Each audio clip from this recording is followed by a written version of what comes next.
I can't understand noong binangga ni Raymond, nag-flop I think si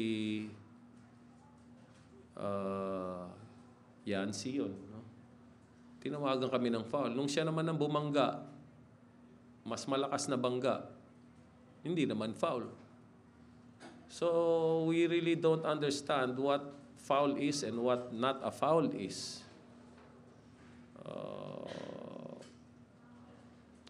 It's been how many games this conference, but I'm still confused. No?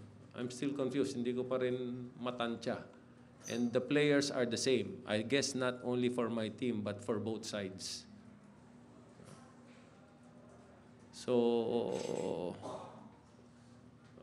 yun lang siguro. No? And as I said, no, if you're big and you're strong and you're heavy,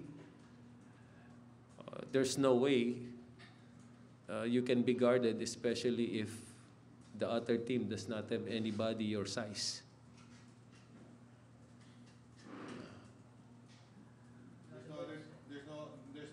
No one can guide you because of the rules you're saying. Because of the rules. No, because of the rules.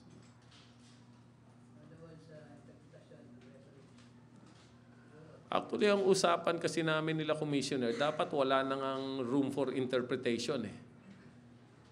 Dapat kung ano yung foul, kung ano yung ganitong contact, tinatawagan. Pero up to now,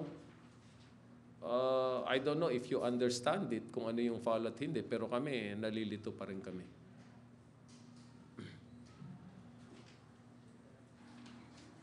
Pero yung so far, the series against Baguio is going according to plan. Yes, we know exactly that he's going to be the focal point of the offense. He's going to get the touches. He's going to impose his size and his weight inside. Ganon talaga mangyayari. No? But our hope is that,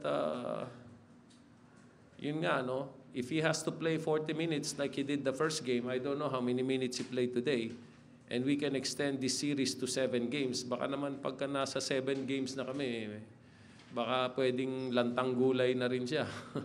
So, kapahihirapan talaga namin. Yun lang ang chance namin.